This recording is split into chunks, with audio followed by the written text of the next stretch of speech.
What's up, everybody? Welcome back to another episode of Coast to Coast. We talk about the NBA. We're doing so on Friday morning. We have seen two games from every series of the second round so far. Finally, we got back to a little bit of normality. Some home teams actually decided to win a couple of games, but a couple of road teams like my Knicks and the Indiana Pacers are up 2-0 as they head back home. We're going to be discussing all of them, getting into the panic meter for these top seeds that don't really seem to want to flex their muscles so far early in these series. But before we get into it all, Chris, how you doing, man? Dude, I'm great. I'm great. I'm still riding high with you, seeing those two Celtics collapses, those two Knicks wins. I feel bad for my Celtics fans out here, but there was something just magical about those playoff games, and I feel like we've had so many of those moments so far. It's been great to watch. Yeah, man, the playoffs have really lived up to the hype. Like we obviously had a lot of drama in the first round, and then like the second round, the way it kicked off, that Knicks win, then the Nuggets win, and then the Pacers win the other night, then the Knicks win again, and it was really been really awesome, and we're gonna get into it all. But we got to start with my Knicks. We got to start in the East. The New York Knicks have gone on the road against Boston. Everyone was pretty much saying if the Knicks get this to 6 games, it is an absolute success. That'd be a dream. Just everyone, pretty much all Knicks fans with any sort of realistic views were like, okay, please don't get swept. Please don't get swept. And instead, we somehow seen Boston arguably play their worst basketball in like 2 or 3 years. Like Boston, it's not so much about the Knicks being good. It's been a lot of Boston just being really, really bad. Okay, let's cut to the chase here because there's been so much discussion on it on Twitter, being covered in the media. I want to really dig into the question of is the Celtics offense bad right now, or are they just missing shots? They're the middle ground, I think. I Because think they're settling. Like, this is their style. This is what they do. So you kind of like they won the title doing this last year. They won 60 games again doing that this year. So it's tough to say that they have to completely change it, but there's definitely an element of too much settling for yeah, 3 pointers when the shot's not falling.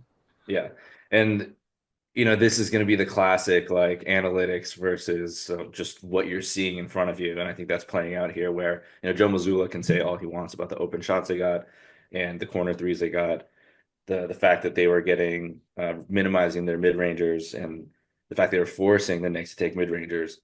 But I think it's kind of on the money there, where it's kind of in between because that's the kind of team that they built. They built a team to create a lot of threes, but I think they built a team based on getting into the paint as well. And I think I've been pretty surprised at one, their inability late in game to get 2 feet in the paint and get rotating. And I think that's maybe more of a testament to the Knicks. I think we want to give Knicks defense a little more credit here. Um, but two, there's something about Jaylen Brown and Jason Tatum not being aggressive, getting downhill. And so let's go there. Let's talk about the defense. I think that maybe the Knicks defense deserve a little more credit than just chalking it up to, well, the Celtics offense, they're playing bad and they're just missing a lot of shots. I mean, it's astounding though. Like they've now missed almost as many shots, one more shot than the T-Wolves have taken threes. 76 threes T-Wolves have taken or taken total, and that's how many the Celtics have missed in this series. And it's insane. But how do we feel about the Knicks? How do we feel about their defense?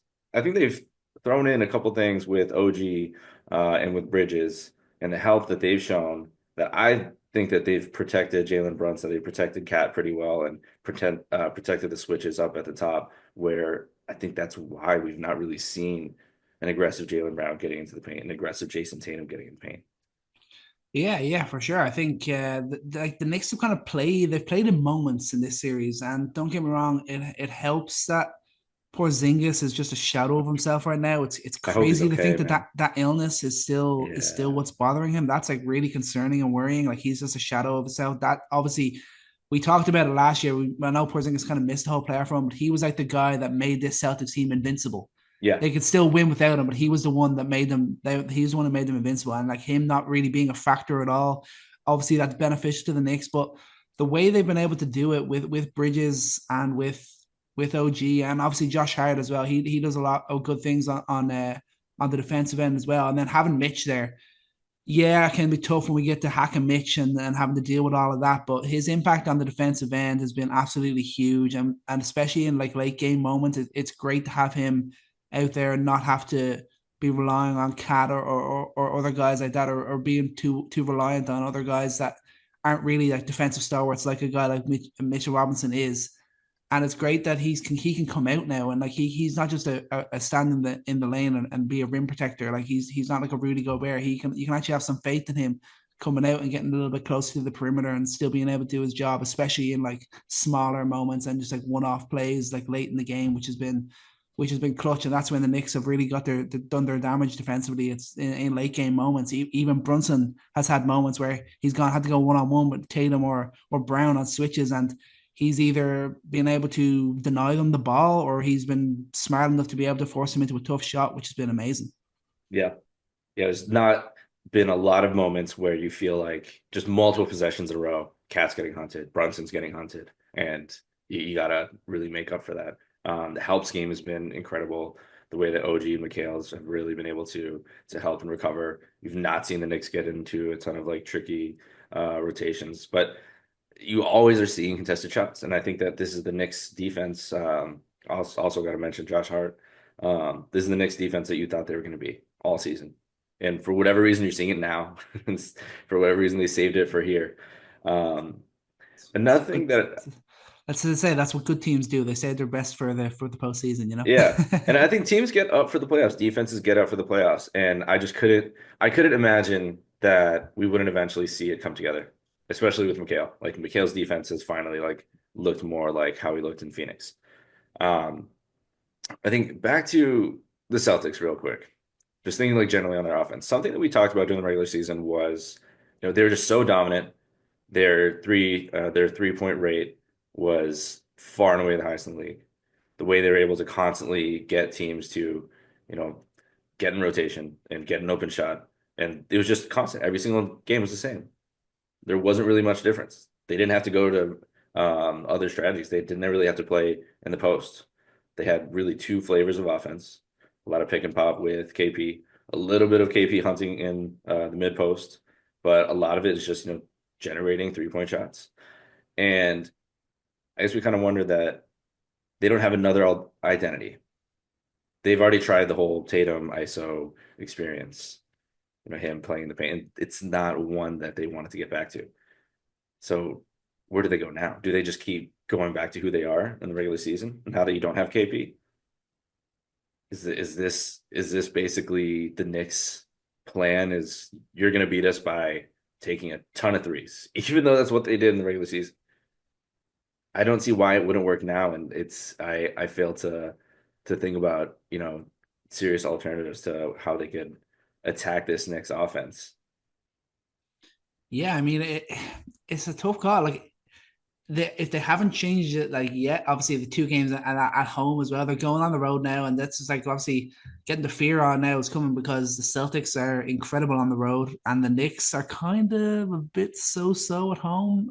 Not, I know our record doesn't really show it, but in the regular season there was always I feel like we were always a bit mid at home. I almost have more confidence in us on the road. That's been the case in the postseason. We've won every game on the road, and we're what are we 1-2 at home so far.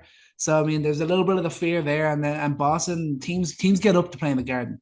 Teams love coming and playing in the Garden. Like so many players will tell you, whether they play for New York or not, they'll say Madison Square Garden's their favorite place to come and play. Was the atmosphere being in that city and shutting that place up is like that must be a great feeling for any opposing player. So I think they're gonna. I still feel like in Game 3 they're gonna stick to the game plan. They're gonna go out there and shoot their threes and just expect that we've been doing this for so long and it's been working for so long.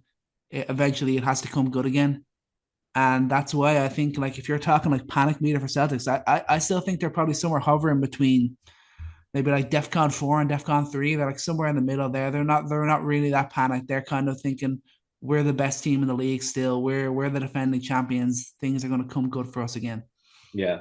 Depends who you ask. I think if you ask Joe Mazzulla, he's not panicking at all. I think if you ask people in the locker room, they're bummed but not panicking at all.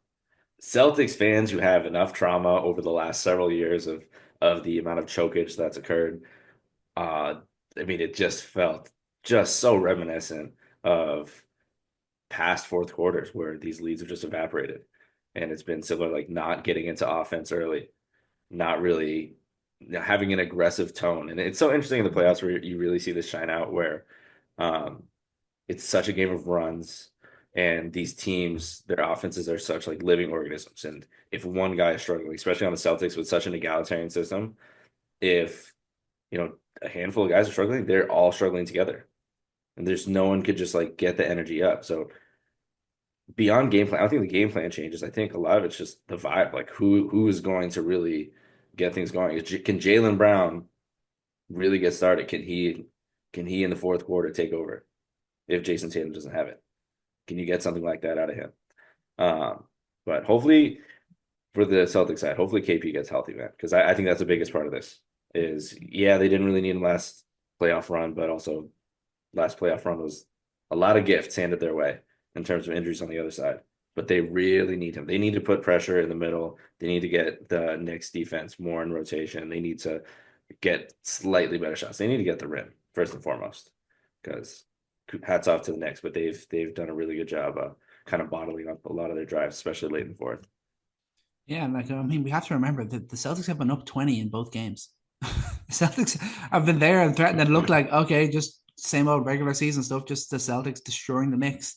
Yeah. And then they've just gone cold and the Knicks have a lot locked in and they just kept plugging away. And I think Tom Thibodeau has really shown his ability as a coach. I think the way he's made adjustments mid-game and throughout, I think he's first two games, I don't think you can deny the fact that he's out coached Joe Mazzulla. That's a fact. I'm not going to get too carried away and say that's going to be the trend moving forward. But I think that he definitely deserves a lot of credit for the way he's coached up it so far this series. You're looking at it now, and it's just like, oh man, the Knicks 2-0 up, and like, obviously, it's going to be a failure now if we don't win this series. I can't deny that, but at the same time, like, Is this is it? still what If we kind the of goal was saw. to not get swept, I'd I like know, like now we're up 2-0, and then you're kind of like, it'd be a failure if we lost it now. And like, I get that, but at the same time, like, if you told us this, like before the series started, you said the Knicks going to win the first, and the Knicks are going to force this to 6 games. We're like, okay, we gave it our best shot, we gave it a good effort. The Celtics are just a better team. But how crazy would it be if we saw this again? So like last year in the West, we saw the Minnesota Timberwolves, who were literally their team, their whole roster was built to take down the Nuggets. They beat them in the second round. And now we look at this year, and we really believe that the Knicks roster was built around the idea of taking down the Boston Celtics. And if they were to take them down again, that'd be pretty crazy. And another defending champion not getting by the second round as well, which would also be crazy. yeah. And it's the first time I believe that a team in the playoffs have had two back-to-back comebacks of 20 points or more. That has never happened before. And in the Not in the fashion that it play-by-play did. era for sure. Yeah. Yeah, I mean Yeah. So that's just like a testament to like the way the Celtics have collapsed, the way that the Knicks have made adjustments and locked in. I mean, fourth quarter scoring so far in this series, 55-33 in favor of the Knicks. Mm. That's a big gap, and like the Knicks should have won it in regular time. I mean, I thought we were dead and buried when Jalen Brunson missed that layup, like his best look of the entire game, and he missed that shot. I was like, oh no, we're done here. But thankfully, they were able to pull it out. Thankfully, Mikal Bridges came up clutch in that first game, and then he did it again in game two. Was scoreless going into the fourth quarter. Brunson went out. He took over, put up 14 points, played great defense. Bridges is coming up so clutch, and I just want all the noise around Bridges and everything to be that should be done now. Bridges has shown he's more than worth it. But like you look at the games and you're thinking like the Knicks haven't played well. They Yeah, they played in haven't. moments. And Like those for shots have not been good either. game one, the Knicks shot 42.5% from the field. They missed 14 free throws. They gave up 19 offensive boards. And then like you look at the last game, like Brunson only had 17 points. Very inefficient game from him. Bridges didn't score until the fourth quarter. Our top scorer was Josh Hart. Like if I told you that we were going to play the Hmm. Celtics and Josh Hart was our top scorer, do you think we're winning the game? Absolutely not. But they've found a way to just play in these moments, and Boston have really like not shown put their best foot forward, and we've taken advantage of that. And like that's why I kind of have a little bit of faith in the Knicks kind of being able to do this, because I think there's room for them to grow as well. It's not just about Boston. Oh, things will come back better for them. Like the Knicks have a lot of room to grow as well, and that's what fills me with a bit of confidence that they can.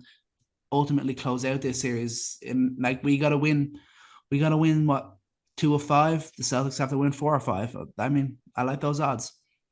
Yeah, we'll see what happens. Again, if the vibe turns around, I think all the Celtics need is confidence. Yeah. If they get their confidence back, then I think they're in trouble because all the analytics point to they're getting the shots that they want, and the Knicks are taking tough shots. I mean, dude, those Mikal Bridges taking turnarounds, pull up threes in transition. Like a lot of that was that's why it felt like such a beautiful like game for you guys where it was so improbable that there weren't like crazy breakdowns from the Celtics defensively. Like a lot of these are very well defended, and it's just you couldn't just help but just feel like it was the basketball gods that were Mhm. pushing this game through. So I think that this has probably been my favorite series so far. And I'm disappointed. I think we're going to transition over to the Pacers, Cavs, but total opposite. Total opposite. I thought that the Pacers Cavs were going to be the most interesting out of the Eastern Conference matchups here, but unfortunately injuries have been tough. Talking about fourth quarters here, dude. Your boy Halburn. That's the way he's been playing in the fourth quarters, the shots that he takes in it just feels at this point like everything's going in when the moment's right. I looked this up. Clutch field goal percentage to tie or take the lead in the final 2 minutes of fourth quarter or overtime this season. Do you know what his field goal percentage is? Oh, it's something insane. I feel like I might have seen this stat. It's something like I feel like it's definitely over 50% anyway, isn't it? He's 10 for 11. Yeah, I knew it was something He's crazy. Like, 10 yeah, for that's 11. absolutely insane. Yeah, He's 10 for 11. Like, I don't know how he did not get enough talk for clutch player this year. I think, volume, important, and he didn't have a good season overall, I'd say. Like, he picked it up the second half, but man, I think people got to pay attention now. Fourth quarter, so the Pacers are on. You got to catch this guy. But what a also called the heartbreaker. also named the most overrated player in the entire NBA in an anonymous poll. Pretty insane. Was that last year or this That past was that season? was this year. That That was was this year. this season, Yeah. yeah. Which is crazy. I think he's been through so much, man. And there's a really cool interview done through The Athletic with him, just about what he's gone through in the early part of the season, not just like the hamstring, not being able to work out, and like mental health and all that. So I think there's so much more that goes on for these players than just the X's and O's and the injury report, and to see him come out on the other side of that's pretty cool. But let's talk about the Cavs, man. They put together Mm. such a good game in game two. Such a good game. That was their game to win. Donovan Mitchell had his moment. And boy, I mean, Donovan Mitchell in the playoffs, man, like we forget sometimes he's one of the best playoff performers we've had in this league, but just an absolute heartbreaker for them. Yeah, I mean, this is just a soul destroying loss. I mean, you're looking at the Cavs right now, like the injuries they're facing, down 0-2, going on the road to Indiana.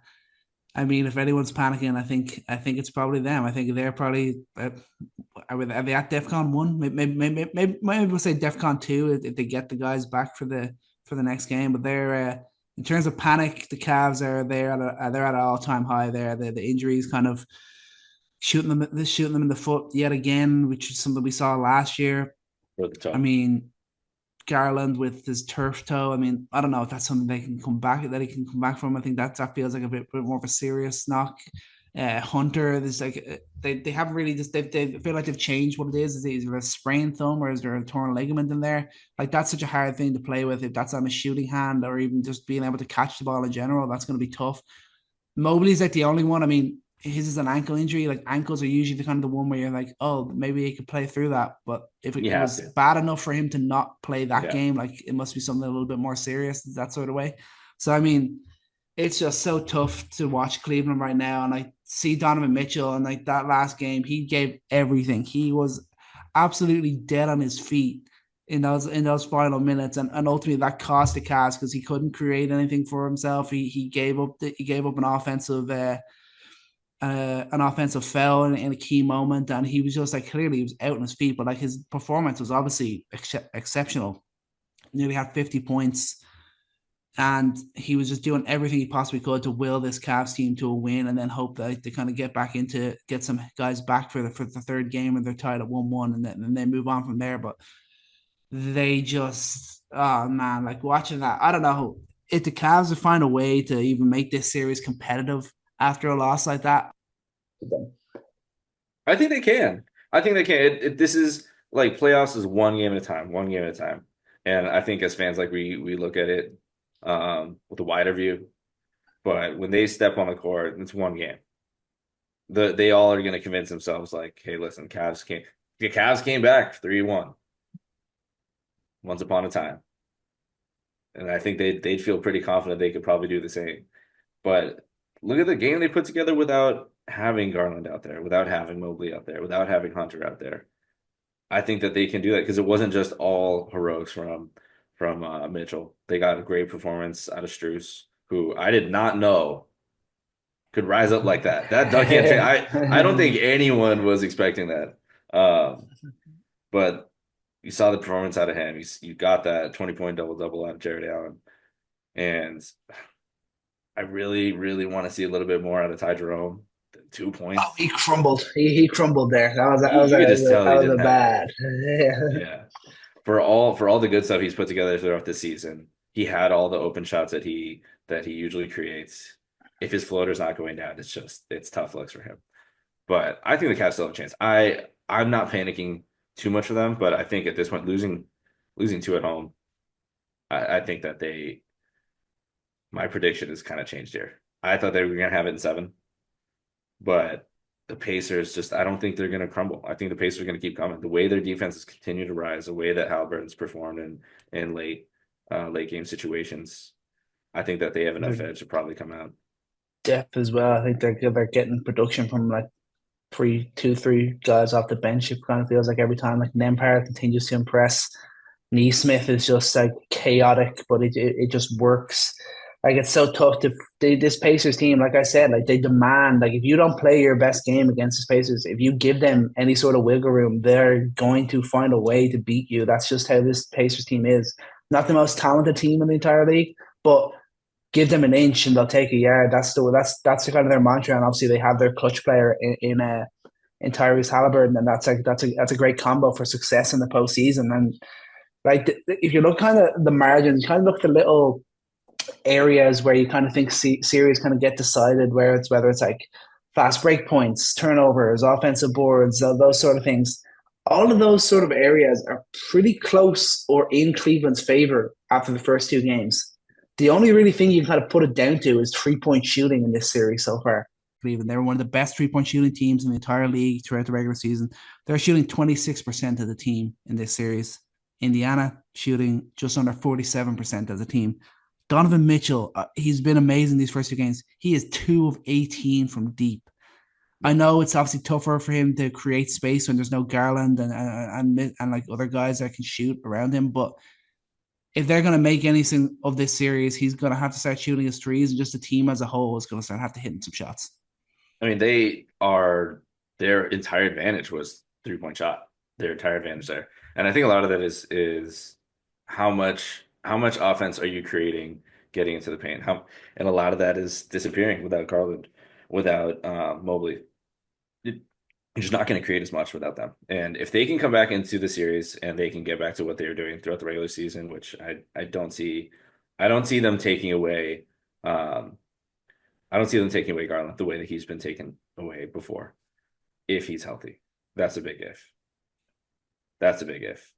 Um, I think we talk about overrated, underrated.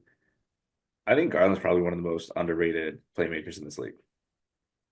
And you're seeing it. The amount that they miss his ability to, come off of those screens, get to a mid-ranger, find the right open guy, and really work angles to get lobs, and the playmaking that you get out of Mobley and Jared Allen. It's funny that we're at this point now, and I think the best case scenario we thought of before with this team construct was, okay, you have repetitive depth with your pick and roll duos there. It's good that if 2 of them get hurt, then you still have another. But I think they've done so much this season, not just to prove us wrong they can all play together, but when they're on the floor together, the way that they've synergized this season, you see what's missing. And it's unfortunate to see right now, but also cool to see the fact that hey, like this concept works. Like the big on big passing, the way that Mitchell and Garland now play off of each other when they're on the court together. It's not just the fact that they constantly have an onslaught of a pick and roll creator and a really elite lob threat, but the playmaking that they all have with one another is huge, and they're missing that, man. And I still have a lot of faith that if they are able to get healthy for these next couple of games, that they can win it in 7 game series. It's a long series if they come back healthy. Yeah, I mean the health obviously the huge thing. And then you look at you know who I think is probably looking at this and kind of take a small little smile right now. I think JB Bickerstaff is probably looking at this and saying, "Yeah, you see, it's tough to keep winning when all your players are getting injured. That's what happened to me last year." I say JB Bickerstaff's kind of has a little wry smile on his face right now, watching how this series is going down. Yeah, but like you said, like the Cavs could still pull this out. The drama we've seen in this series, like look at last year with like the kind of the Knicks Pacers series and the series as a whole for the Pacers. Pacers have this chaotic team when it's worked for them so far. Like it's all going to come down to health. I think I'm with you. This series could still go the full distance if and the big if Cleveland gets back healthy. And I think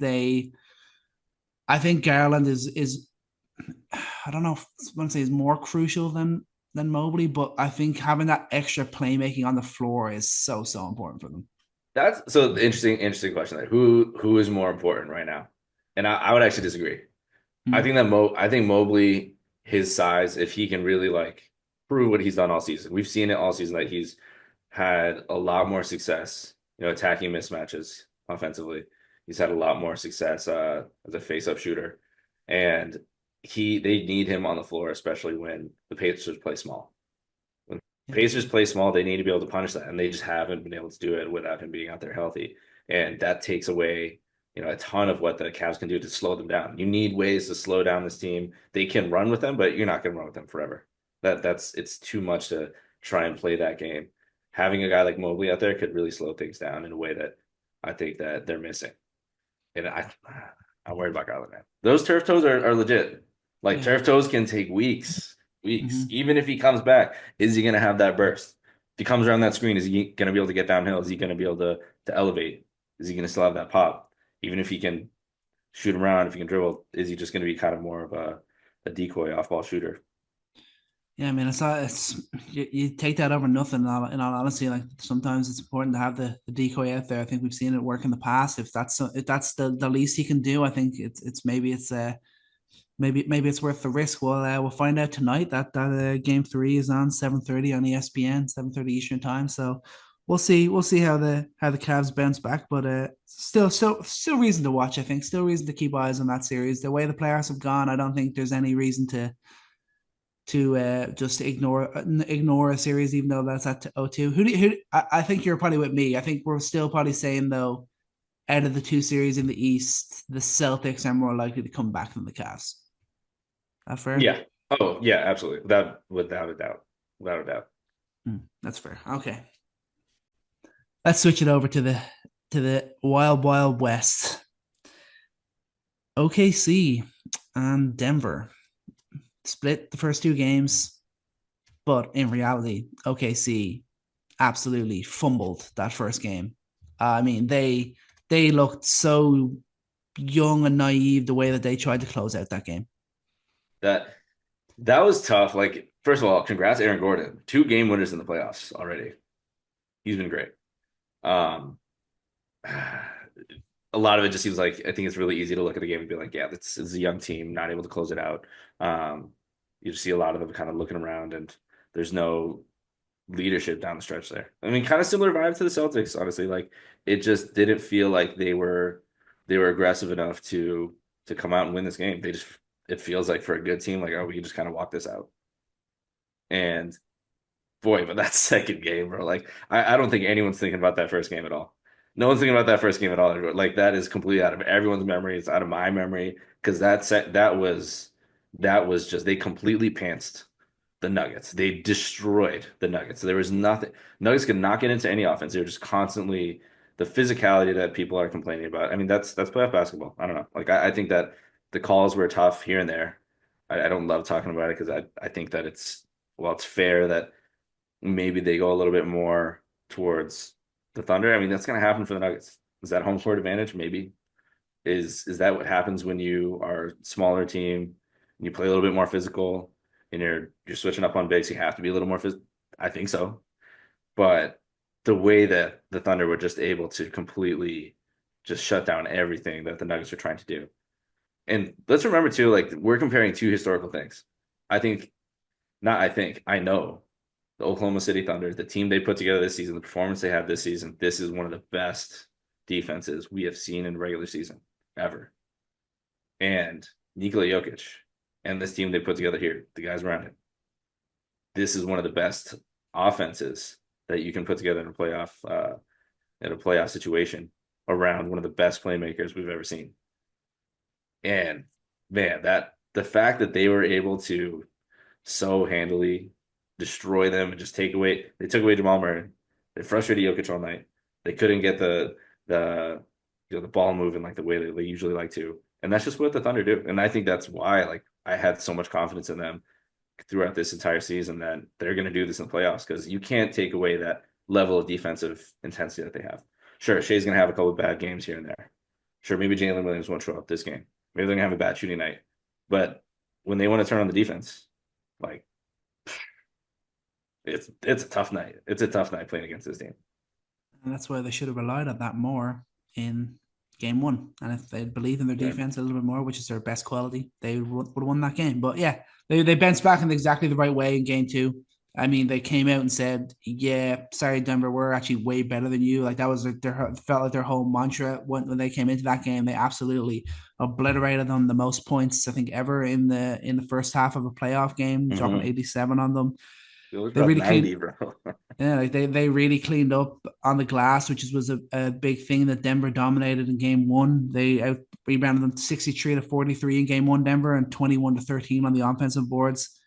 That didn't flip, but like OKC won the battle on the boards in game two. Still slight favor on offensive boards, but not as big of a gap, and that was important for OKC. OKC is still doing their thing, getting out in the fast break. Obviously, a sign of their defense.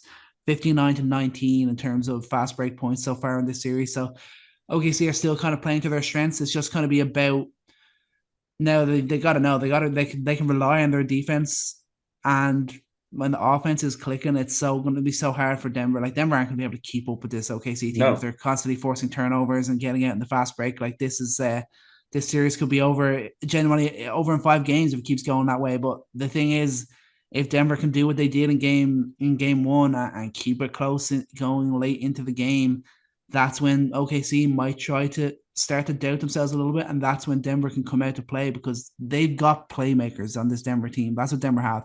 Gordon, Murray, Jokic, they're all like insanely good playmakers, whether that be making a pass, getting a clutch rebound, making a shot. They can all do it in big moments. And if they can continue to find a way to keep games close going into the later moments, then Denver has a shot in this series. Yeah, and I think it's a little bit I can simplify everything to one thing. I think the depth is what's going to win them this series. The Nuggets have the best player in the series, and I think that's whoever you ask. I know maybe Shea wins MVP this year. I mean, Jokic is still the best player in this series, the best player in the league. But did the fact that they were able to rest everybody, Chet, 26 minutes, Jalen, 26 minutes. Shea only had 30 minutes. Lou Dort, 27 minutes. They gave Isaiah Joe 17 minutes, which he scored 14 points in. Aaron Wiggins scored 10 points in 15 minutes. They even threw AJ Mitchell out there. I mean, that's a lot of like, um, garbage time at this point. But the fact that they run so deep, I don't think the Nuggets can even come close to, this is a marathon. With the defense that they're going to have, it's going to be a marathon and no one's going to be tired. You look at, I mean, they had to throw in the towel early, so Jokic only had to play 32 minutes there, just begging to come out at a certain point. You But fouled out. You fouled out yeah, on it purpose. felt, yeah, exactly. It's just like, I just want to get out of here. But I don't think they can keep up with it. Seeing what they've already had to go through, I don't think they can keep up with it. And Murray is going to have a Murray game, or is he? Is he going to have a Murray game against the defense that they have here? There's just too many defensive playmakers, and I think the Nuggets have historically always needed Murray to have the big game here, there. He needs to show up eventually, and I don't know if he's gonna be able to do it against this team, man. Like this, I think their defense is that good. They have that many point of attack defenders. They can switch. They can play in the drop.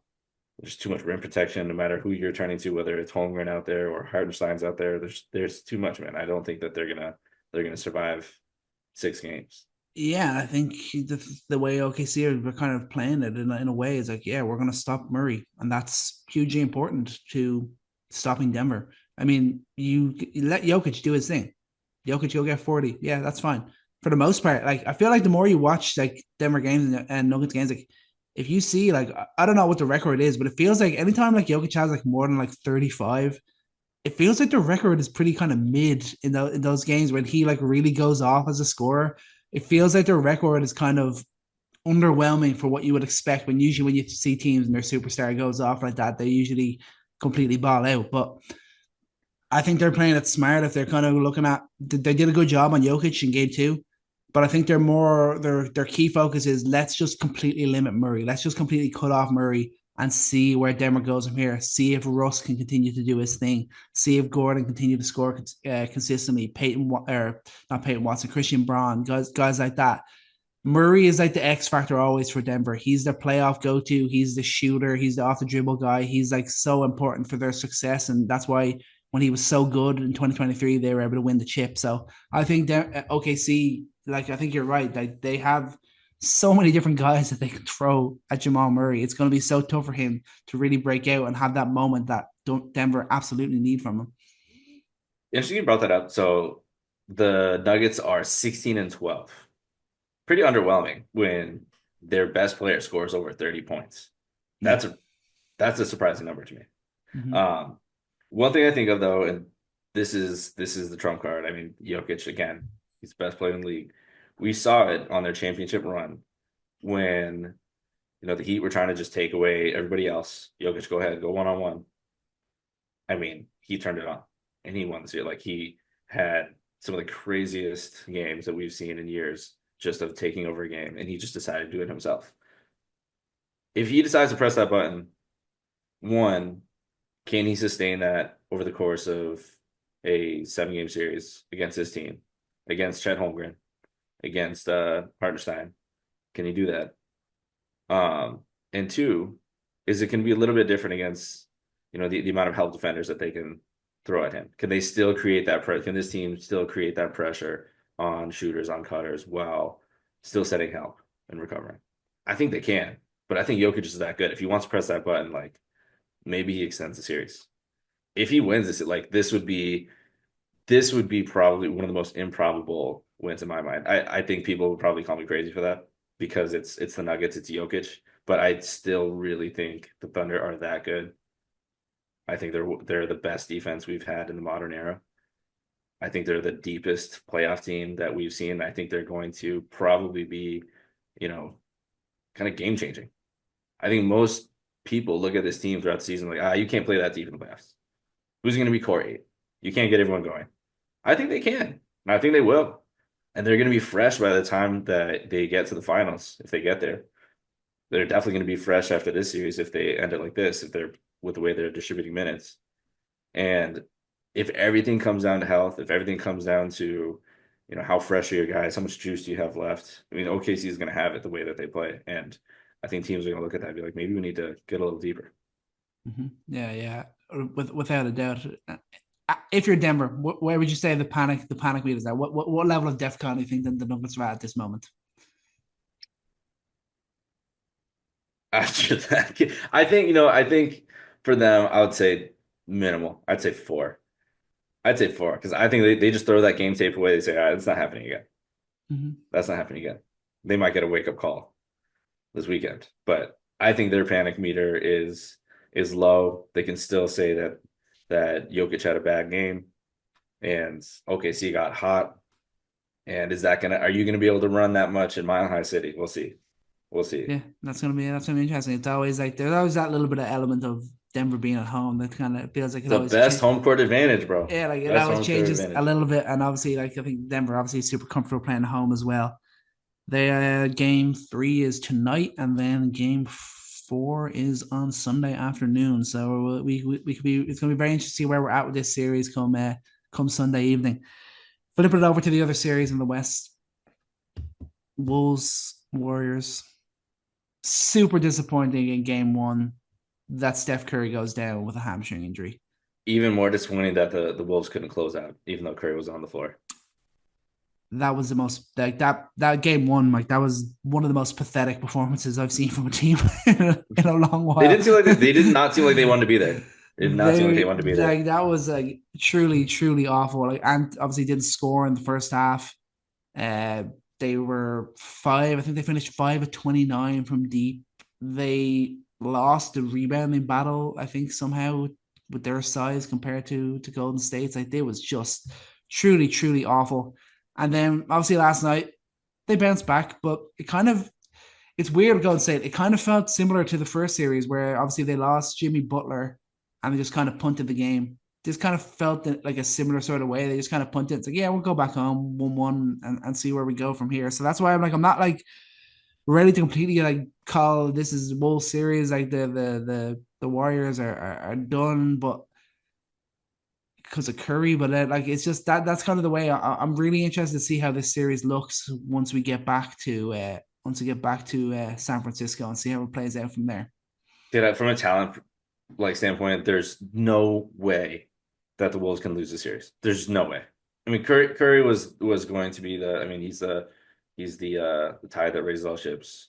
Jimmy was going to always be that secondary creator next to him. He's going to buoy the ship when Curry's off the floor. There's no way they can lose this series. They can't. They can't. I will truly lose all faith. I've come back around on them. I've been up and down all season. I'm back on, but I can't respect this team if they can't close this out with Curry off the floor. Yeah, I mean, I You totally agree, can't. and like think about how much like easier it makes it for them to play elite defense without Curry. Like it Yeah. makes it so much more easy to play their style of defense, their elite defense, and Curry, obviously, it's a hamstring. That's one thing I always say. Like hamstrings, you cannot play through hamstrings. If you have a hamstring injury, like you're done. You're out. There's no point in trying. Like remember, like we saw when OG tried to come back last year. Mhm. It was nothing. It wasn't possible. Yeah, like they're going to say we're going to reevaluate him in a week. So at the very best, he's back for game five. But what version of him is back? What is he actually able to do if he does come back?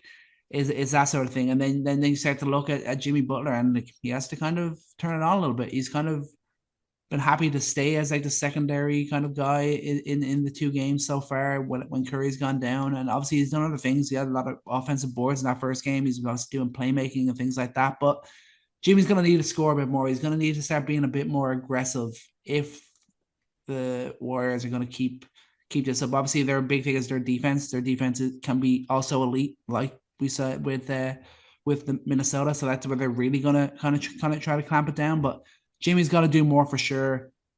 Hopefully for them, Buddy Hield can stay on this heater that he's been on. He's probably in the greatest playoff stretch of his entire life at the moment. Over the last three games, he's averaging 24 points per game. He's shooting 64% from deep. Like he's been everything they could have possibly wanted over the last few games. Like if that can keep up, maybe they can steal one at home with the crowd behind them. Like I still think playing out there against the Warriors is one of the hardest places to go and win games. But I do totally agree with you. Like if Minnesota don't win this series, like this is like that's a big mark against like them as a team, and I guess Anthony Edwards is a superstar in a lot of ways. Yeah. And man, I'm still mad at Buddy. I'm mad at Buddy with that game seven against the Rockets, man. I didn't get to let it off, but bro, that last shot he took to tie the playoff record for threes and dude, that was disgusting. I can't believe that Fred VanVleet still dapped him up after the game. You saw that he was pissed at him. You saw he was pissed at him. But I mean, the Warriors having a. I think it comes down to like the T-Wolves just gotta lock in. They gotta lock in. They gotta finish out this game. It's not gonna be easy. The Warriors are the best defense in basketball right now. They have been since they got Jimmy. They're gonna continue to give Anthony Edwards the Jalen Green treatment. and he didn't respond well to it. I mean, just kind of passively passing out of double teams, not attacking them, not creating advantages off of them, deciding just to take pull up shots out of it. Like there, I get frustrated sometimes with Ant because I know that sometimes you're like, all right, is it just his ankle? Is it the injury? Maybe he's not feeling like explosive, like getting through that. But I feel like those are situations. If he can learn how to consistently attack the double, then they're unstoppable. Yeah. And I think he can, but I know that they load up on him and like it's just easy offense. So like get it to the middle, get to Julius Randle where he's done a lot better. Julius Randle is a viable option there, but I wish that we saw a little bit more of Ant being aggressive there, giving him more opportunities to attack that and just to get in the paint. Like the shots are great, but they're not falling. Like you just need to get in the paint. Like we need to see him be aggressively attacking this team with zero rim protection.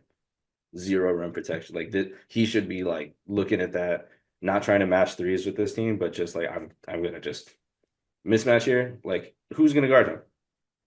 Green, sure. Jimmy Butler, sure. Anybody else like that? That's got to be barbecue chicken. He's got to attack that. He's got the strength for it. We've seen him play well in the post, but there needs to be moments where this offense just doesn't like stall out the way it did in game one.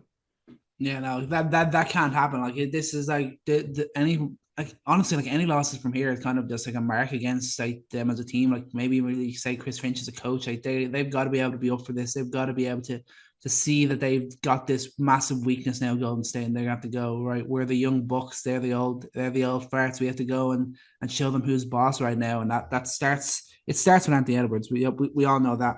Thankfully for them, Dante and Nikhil Alexander Walker had a little bounce back last night. Like I sent you on those stats from the Lakers series where they combined for 20.5% from deep. They were I one of know. nine from deep in game I one. know.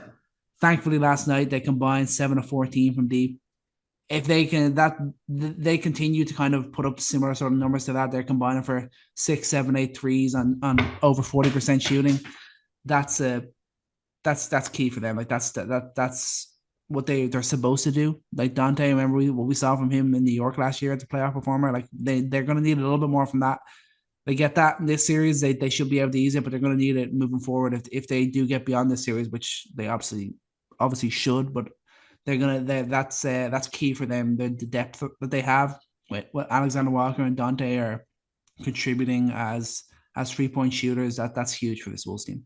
Yeah, I want to see like get a little deeper into the bench. We've seen like I mean, okay, are Clark and Shannon are they guys that you want to be seeing like 15 minutes? No.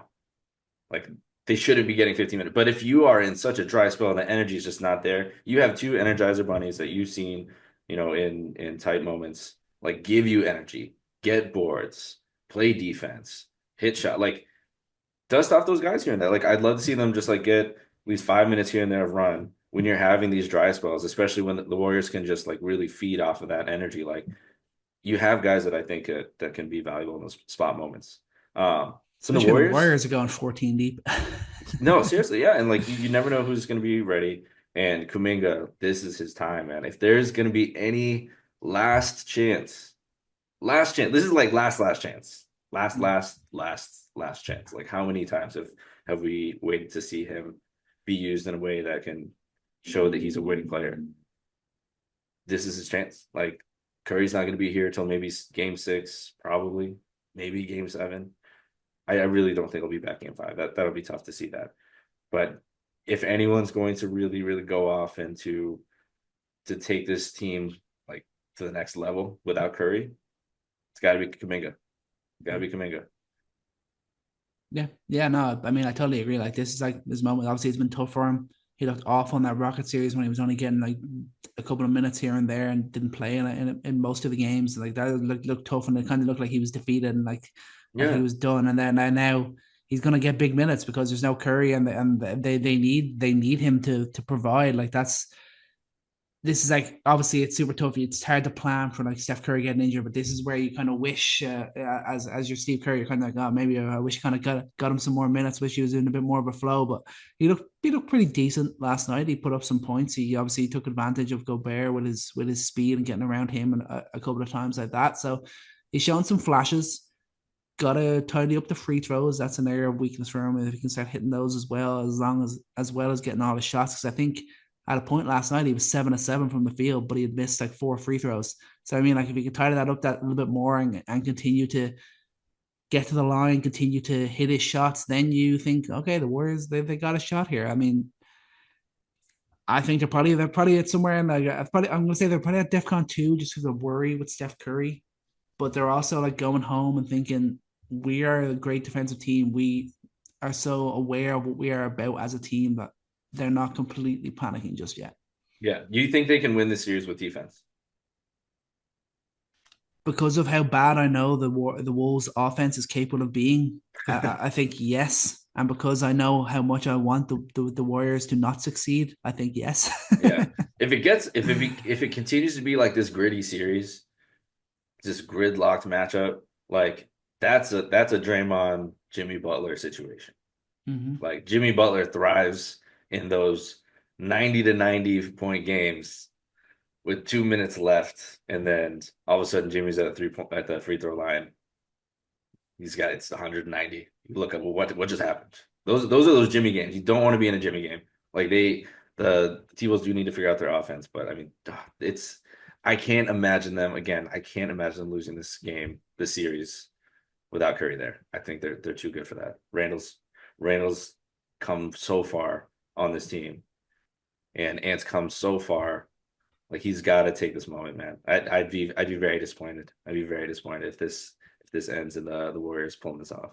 Yeah, no, I mean, I'd say like super respect to the Warriors if they can do it. I mean, like that's like put to bed any concerns that people are having about Steve Kerr not being a great coach if they're able to pull out the victory in this series.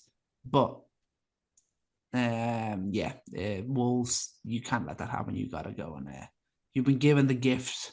You gotta go. You gotta go and take it now. But yeah, that's gonna do it. I think. It's still going to be a very interesting second round. These playoffs have been great. I mean, that's why I always like talk to people now that like I know people sometimes talk about the regular season's too long, basketball's kind of boring. It's like you watch the basketball playoffs and you try and tell me that this sport is boring. The drama, the close games, it's not just all been about the 3 point shooting, like the nitty gritty, like that Boston Knicks game the other night, 91-90. Like that was a tight ass game. And we're going to continue to see games like that. Watch the Knicks play in the playoffs. All their games are decided by only a couple of points more often than not. And it's like, it's tense and it is gritty and it is awesome to watch. We still have some of the best players. We have arguably still the two best players in the league are going head to head in the series. Yeah, we lost Steph Curry, but there's still a lot out there to analyze and to enjoy. And when everything goes down, we'll be here to cover it on coast to coast. But that's going to do it for today. Chris, any closing thoughts? My closing thought is I'm proud of you, Houston Rockets.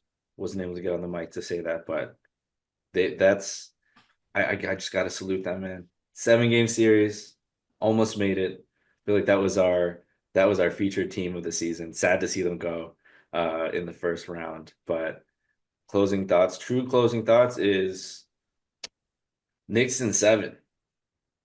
Knicks in 7. That's my That's the closing thought. That's what we like to hear. But I'll be totally honest. If it goes to 7 games, I'll have no belief whatsoever that the Knicks are going to win. But yeah, let's hope that continues. Boston, keep shooting terribly. Stick to your 3 point shots. Just keep shooting badly. That's all I ask for you. That'd be super nice, super swell. I would love that so much. Cavs, please get healthy. Let's see if we can turn this into something. But OKC, get the job done. I think you know you're the better team. Don't fall to the goat that is Nikola Jokic and Wolves, of course. Like we keep on saying, get the job done. You're a better team. You have way too much talent to lose this series.